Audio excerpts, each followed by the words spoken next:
It's time for this week's episode of Brandon Sports Talk, featuring in-depth interviews from those who are trending in the world of athletics. And now, here's the host of Brandon Sports Talk, Brandon Pate.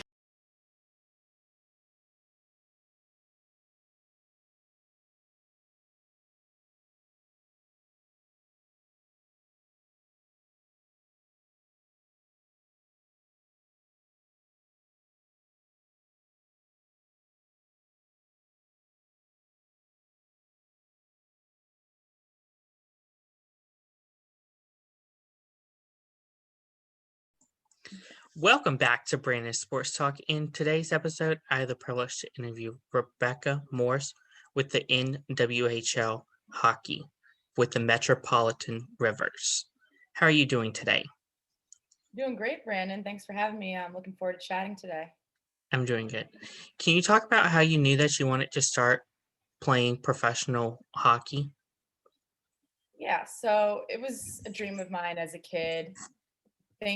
Any kid who plays sports, doesn't matter which sport, growing up, that's usually their dream one day to play at the highest level. And it's interesting because women's professional hockey didn't exist when I was a kid and just getting started out in hockey. So my dream was really to play in the NHL. Think like many women around my age when they were girls. But that's simply because women's professional hockey didn't exist. So it was, regardless of whether it's men's or women's, it was still a dream of mine, and to take the sport as far as I could go and reach the highest levels. And I'm grateful to be doing that now as a player in the NWHL. Now that there is an opportunity for women, and what I'm really passionate about, and I think the other players in the league too, is growing the sport, specifically on the girls' side, so the players who are coming up will have a more sustainable league, where maybe they don't have to have full-time jobs, because a lot of NWHL players, most in fact, do have full-time jobs right now, and they balance that with their playing careers. Can you talk about, of course, your college playing career with the Provide?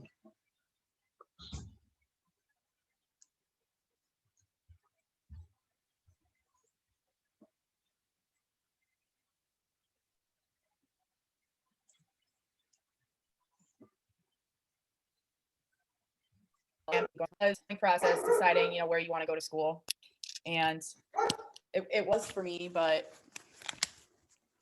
I'm just switching into my headphones so that you don't hear my dog barking.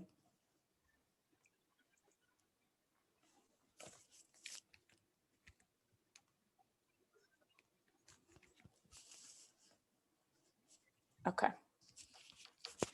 As I said, it can be a bit of an overwhelming process, but I had a pretty good idea of the type of school I was looking for. I went to a very small high school, under 100 students, so I wasn't trying to go and make the jump to like a huge state school. So that obviously narrows down the list a bit. And Providence is like under 5,000 students, so that was right in like my sweet spot of what I was looking for. I also knew that I wanted to stay close to home. I'm from New Jersey originally. That's where I live now. And Providence is about 3.5-hour drive. So again, I knew I wanted to stay close to home and be able to visit my family, have them come watch me play. So I was able to do that. And coincidentally, I was lucky enough to have the opportunity to meet the assistant coach at the time at a camp, a girls hockey camp, coincidentally in Rhode Island. And she was my counselor / coach for the camp. So we got to know each other pretty well over that week. And I guess hit it off, and she ended up recruiting me to come play at Providence from there. So it worked out nicely that way, where the school, I had some interest in, and PC in particular happened to fit exactly what I was looking for in terms of size and location, and then obviously the getting a great education as well. I was happy to move forward with that decision, just also based on the history and tradition that Providence College has with women's hockey in particular, one of the oldest, most successful programs out there. So it's not like I was walking onto a completely new women's hockey program. There was already a culture that was established, and, excellence is really what was expected. They had great facilities, great alumni connections. So that was something that, I benefited from being a Friar as well. Can you talk about, of course, what it was like signing with the Metropolitan Riveters? Yeah, so I think this question is always interesting because at first I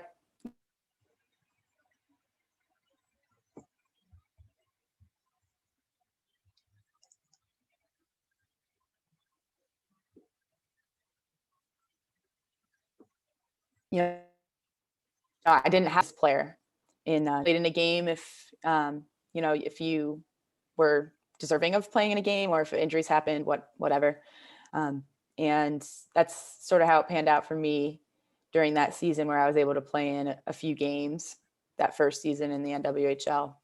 And I signed on as a practice player. I mean, that's what I was looking to do. So I had actually finished up my grad school degree, my MBA in Providence, and I was moving back home to start working full time. And at the time, the Riveters had played in Brooklyn the season prior. So when I was still in Providence, that was the first season of the league. The Riveters played in Brooklyn. And I happen to know two of my closest friends, actually, who I'd played with in high school, and one of them I played with in college, played for the team that first season. They happened to let me know that the Riveters were moving from Brooklyn to New Jersey. We still play in New Jersey now, ever since that first season, after that first season. But once I had that information, I was like, I can't not play. Come on. But keep in mind, I was in retirement. I had taken a couple seasons off from hockey. I was coaching while I was in grad school, after I graduated from undergrad, but I wasn't training really at all. I was on the ice once in a while, just coaching, but that was really it. So it was hard. It was hard to get back into it after 2 seasons. So that's why I was like, okay, I'll be a practice player, see how this works during this, my first season playing professionally. I didn't quite know like where I would stand in terms of like the Riveters roster, or even just in the league. Hockey is such a small world, and women's hockey even smaller, but most of the players who are in the league just from having played against them at different levels throughout your career. But at the same time, I'm here. I'm 2 years out, 2 years retired, getting back into it. It's not easy. So it's kind of like a trial for me that season of, can I do this? Can I balance it with work, right? So I didn't have a job at the time. I actually decided I was going to play hockey before I had a full-time job lined up. And that's also another reason for using it as a trial season, sort of to see if I could balance it with work and how that would be. Because it is a lot. You have to make a lot of sacrifices. I think all, players in the NWHL do it with, smiles on their faces. And, we don't know any other way of life, really. We've always been balancing, hockey with school and social life. Now it's just hockey and with work instead of school. So we're all used to it. And it's the best decision I ever made to decide to start playing in the NWHL, or one of the best decisions, at least. It's been, again, that was 5 years ago. It's been better and better every season. I think I've grown a lot as a player and a person over that time. So after that first season, I did move forward to the following season and sign a contract, and I've been contracted player ever since. So I like to think that I've come a long way. What was your playing time in 2017 and 2016? 2018, whenever you got your first goal? When I got my first goal, it was pretty memorable because I think we were in Boston at Warrior Arena. I was in the penalty box, actually, and I didn't always get a ton of playing time. So being in the penalty box is not a good thing. I'm limiting my playing time even more, but I happened to find my way there quite a bit, unfortunately. And the penalty had just expired. So I was coming out of the box. The puck just squirts into the neutral zone. from the Riveters D zone. So like everyone is pretty much in our zone, and the penalty box is obviously in the neutral zone, right? The puck just squirts out there. I come out of the box. It's like on a silver platter for me. So I take it in. I'm on a breakaway, just me and the goalie, and I decided to take a slap shot, which is pretty unconventional to do on a breakaway when it's just you and the goalie. So I ripped a slap shot and it went 5-hole. I saw it. I remember like seeing it go towards her 5-hole, like between the legs. And I didn't really realize that like it didn't hit me that it had gone in until like I skated closer to the net and I actually saw it in the back of the net. I was pretty excited. I don't know what possessed me to decide to take a slap shot, but I was just happy that it worked out. And it's a pretty memorable way to score my first goal. I'll never forget that. What was it like playing and winning the cup for the Riveters? Oh, that entire season was awesome. I think as a team, we felt it in the room that, this was our year, and we went undefeated for a while. I think maybe like first 11 games of the season, which was pretty cool. Gets almost harder when you're in that position heading into like playoffs because, we had lost before playoffs, I think, but it's tough to be in that position because you're the top dog, right? I personally think it's a lot easier to come from behind, when you're an underdog and, prove everyone wrong, so to speak.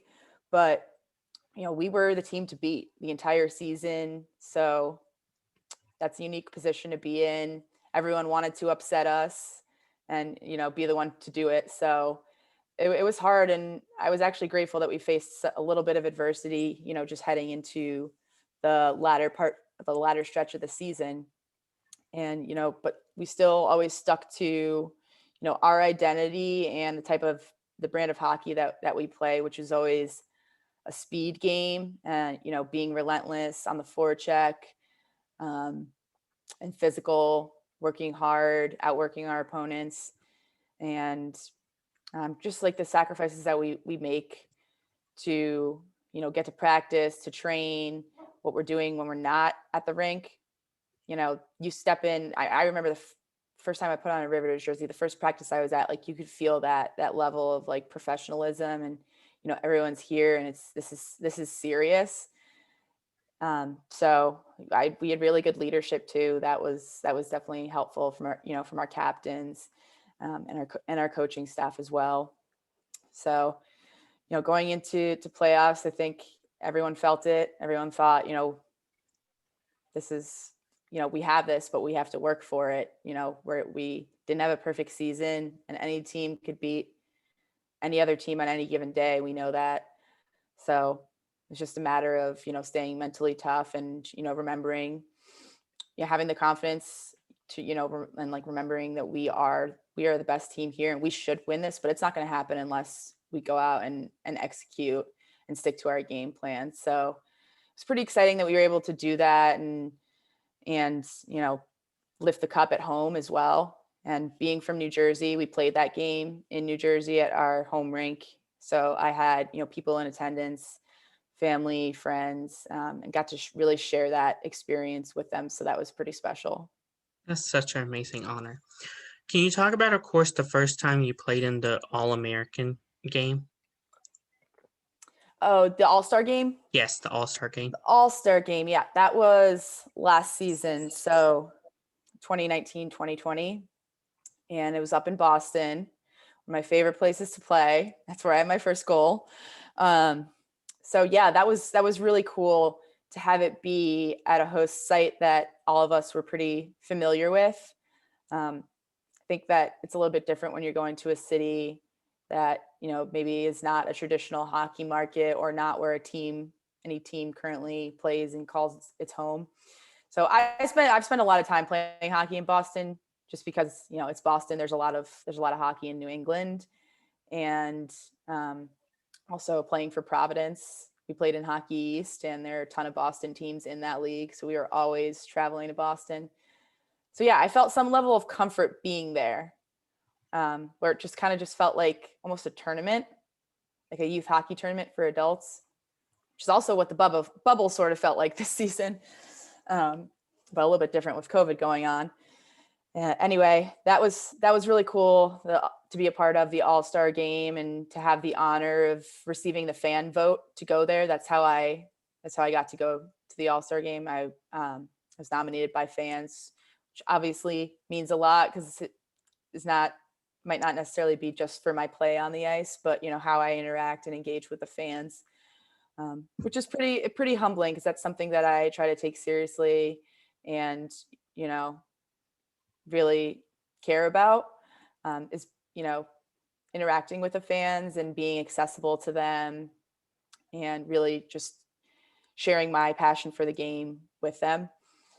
So that's how I ended up going to the AllStar Game, and I ended up doing the hardest shot competition, and I think I got in second. I didn't win it, no, and I pretty much knew I wasn't going to win it because I knew who I was going up against, and somebody definitely had a harder shot than me, Kaylee Fratkin, but I think I tied for second place with 73 point something. So I was pretty proud of that. I was practicing in practice the week leading up to it, trying to see, okay, what am I going to get here? What's my max? What's my highest score? Can I reach that on the day of the competition? That was fun because again, it's more centered around the fans. It's not, we're not competing for a championship or anything, but every time we're elite players, anytime we step on the ice, we treat everything seriously, and you always want to win and be the best. So it was cool to sort of blend those two aspects of putting on a good show and making it family oriented, but also trying to win something. And then in the game the next day, the AllStar Game, I was on Team Dempsey. We were the winners. Woo! And I can't remember what the score was, but that was a really fun game to be a part of too, because I'm playing against some of my teammates. I think I had one Riveters teammate on my team for the AllStar Game, and the rest were on the other team. So I got to play against a lot of my teammates, which I'm used to doing in practice, but not in a game situation. So that was pretty cool, pretty special to be a part of, and just interacting with the fans all weekend, signing autographs, taking pictures. I had a few fans that of Riveters fans that traveled to Boston to come watch and support me and my teammates representing the Riveters. So that was pretty special too, that they made the trip, to come support us. That's so amazing. What is a typical game day like before COVID and during COVID? Before COVID and during COVID? Well, I try to, regardless, do the same things, but obviously, I'm pretty superstitious, but obviously it's a little bit different when you're wearing a mask, right? At least your pregame ritual, warming up, your mask during that time. So it's a little bit different. Obviously, you can't read lips and stuff, makes communicating just different. But honestly, other than that, it's pre-COVID versus during COVID. It hasn't been that different. I mean, I like to listen to music before the game. I get to the rink pretty much when I get there, change into my workout clothes, tape my stick. We'll usually have I play defense, so either a defensive meeting, just the defense, or a power play, penalty kill systems meeting of some sort. So I'll usually hop in wherever I'm needed there. And then we'll go do our off-ice warm-up. And what I've pretty much stuck to since I started playing for the Riveters is playing soccer before the game. We'll huddle up in a circle, and it's really juggling. It's not actually kicking the ball. It's more juggling, keeping the ball up in the air, which you'll see a lot of hockey players do as a pregame warm-up. I really enjoy that because I used to play soccer growing up. So I like to think that I still have some of my skills, even though they've gone, downhill. That was a long time ago that I played soccer competitively. But yeah, we make it a competition too. I think in the beginning we have it's usually a larger group, more of the team. And then as the warm up goes on, we start to lose people and they go off and do their own warm up on their own. I'm usually one who's there from like start to finish, or maybe I'll hop in somewhere in the middle and stay there till it's done, when there'll be like maybe myself and like 2 other players, and we're trying to keep it up. And we always go, we usually aim for about 100 touches in the air. And if we can get that, we know it's going to be a good game ahead of us. So yeah, that's really what it looks like pre-game, pre-COVID, during COVID.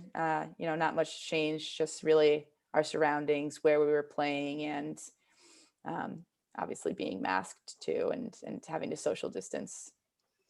What are some of your accomplishments while playing in the professionals?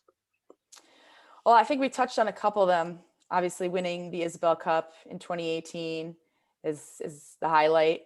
I didn't win a national championship or anything in college or even in high school. I went to nationals on numerous occasions, a few occasions playing youth hockey, but never had won a championship like that, a national championship at least.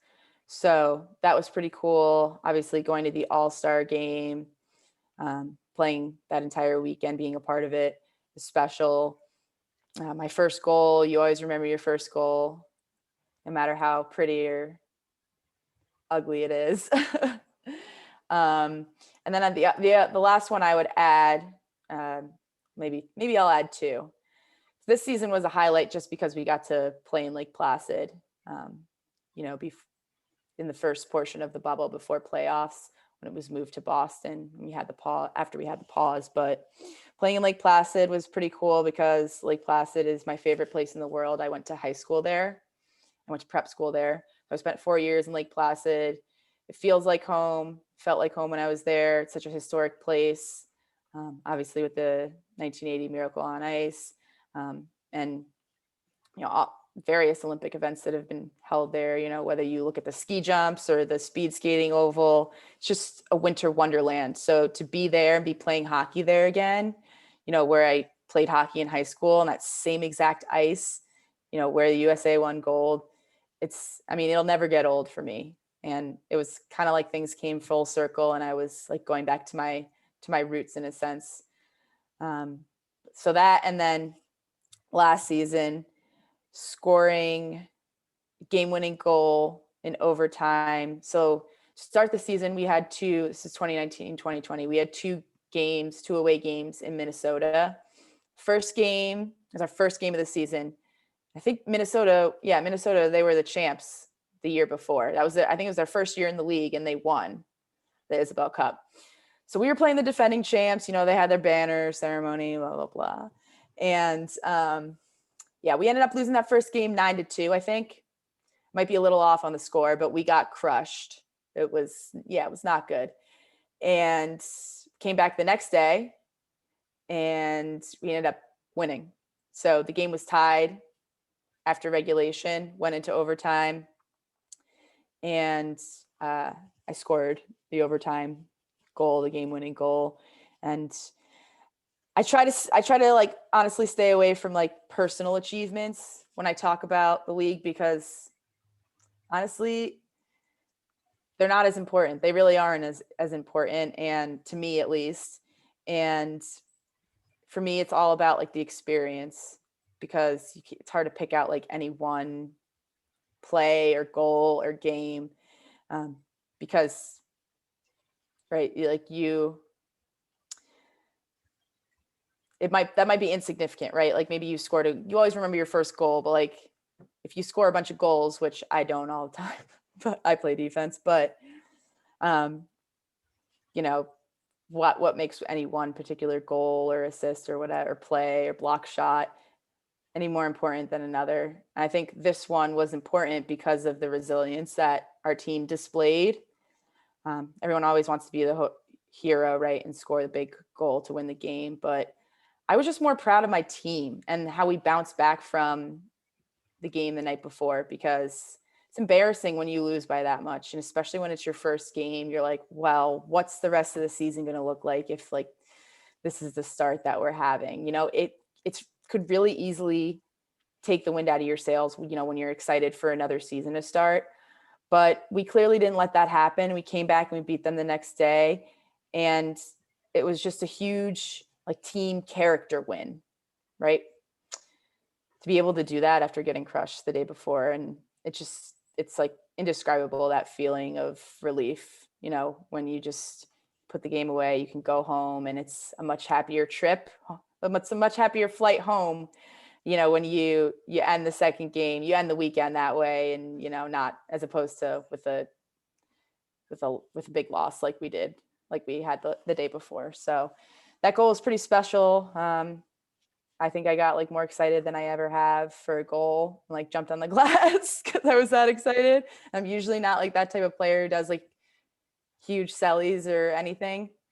So yeah, you had to celebrate that one. It was pretty fun to play in that game. It's amazing. What are some of your future plans moving forward? So as I touched on, I have a business degree and an MBA, undergraduate degree and an MBA. And that's really like where I started my career in marketing and the business world. At the start of the pandemic, that all changed, and I got laid off by my company. Really took the time to reflect. So the last year, that was about a year ago, actually.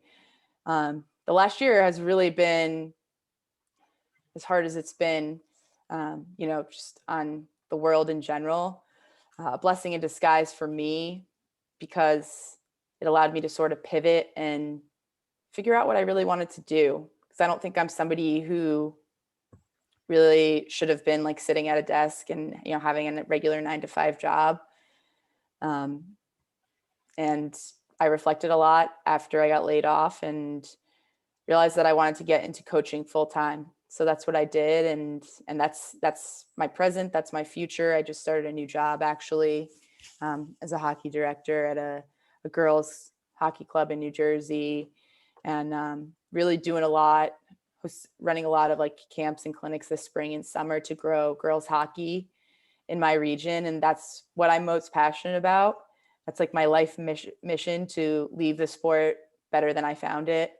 And that's not something that you can really do in like a year or even like 5 years. And so I'm, you know, pretty confident that I want to dedicate the rest of my life to that, because it's something that I'm so passionate about, and also where I believe my background that I can add the most value to just society in general and make an impact.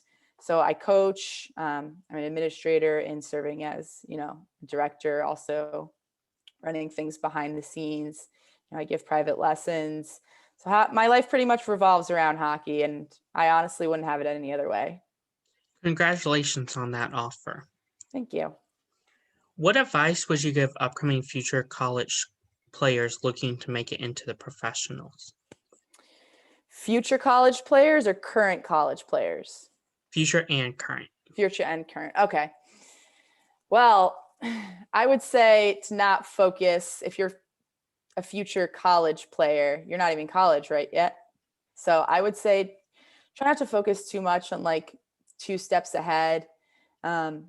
Worrying about getting recruited to play in college is like enough, more than enough to handle at one time. So I would say for those players, like focus on just college and what you want out of that experience. And it shouldn't just be about hockey, quite honestly. The best advice I ever got for that was choose a school where you could see yourself as a student if you didn't have hockey, right? Because injuries happen. Who knows? Like you have a scholarship, God forbid you could lose your scholarship.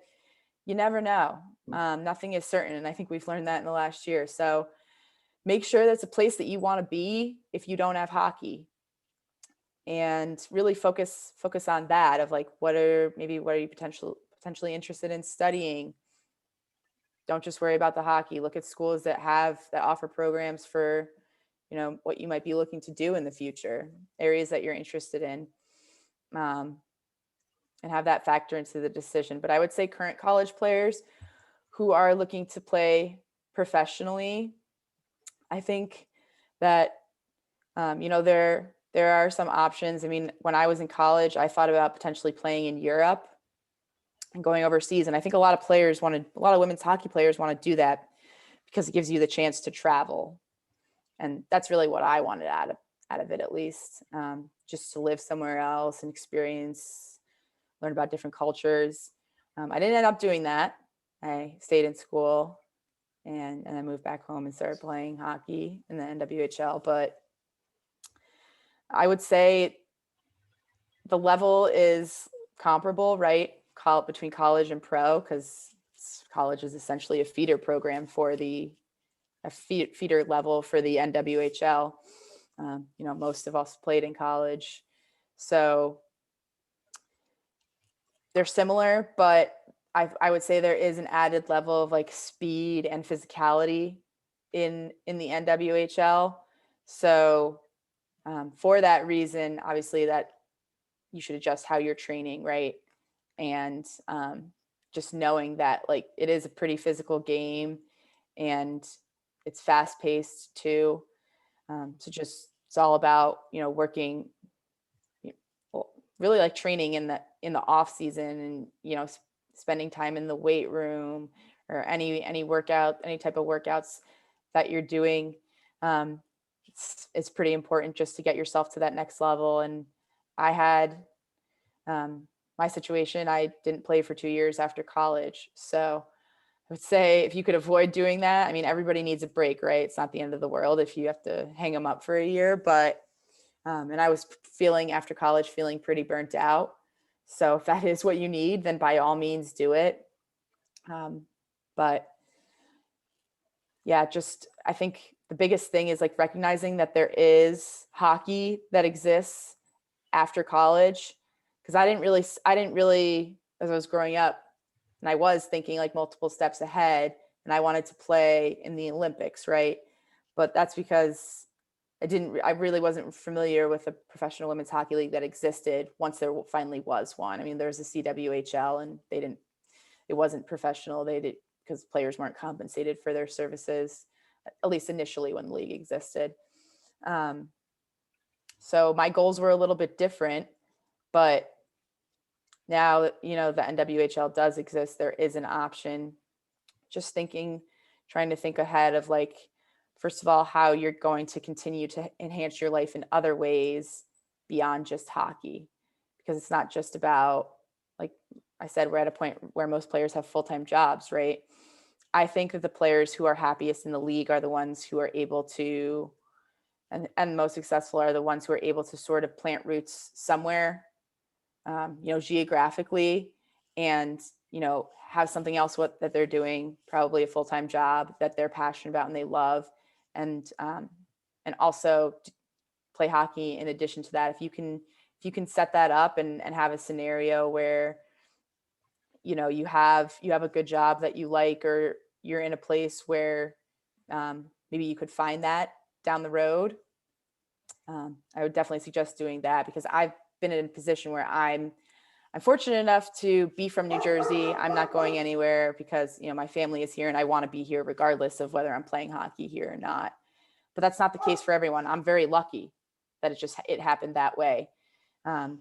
So I'd say to avoid like constantly picking up and having to relocate and move, I would start to just build a foundation, plant roots somewhere, and think about if you're in college, think about where that might be, and try to plan around that too, or you're not just focusing on only hockey, because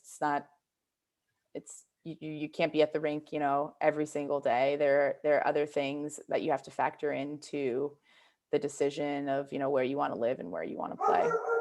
That's wonderful. What advice would you give upcoming professional hockey players and current hockey players?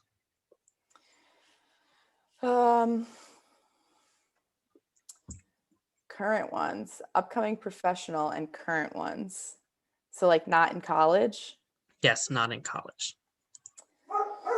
Well, I think, like going back to what I said earlier, I have the unique background of having taken 2 years off of hockey. So somebody who you're asking the question about might very well be in that position that I was previously in, or they might be a player from another country, for example.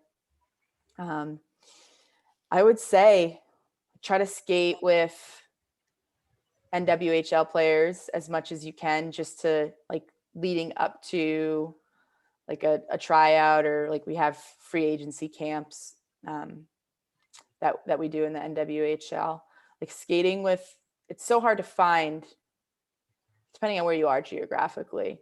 You might not have the ability to skate with professional women's players. It just might not be any close to you. But I would say to set yourself up for success, put yourself in situations where you can do that regularly. I'm always looking for players to train with, particularly in the off season, right? Because not everybody stays in the New Jersey or metropolitan area, New York City metropolitan area for the off season. Players go home just like they do in the NHL. So I would say find a good group of players to train with.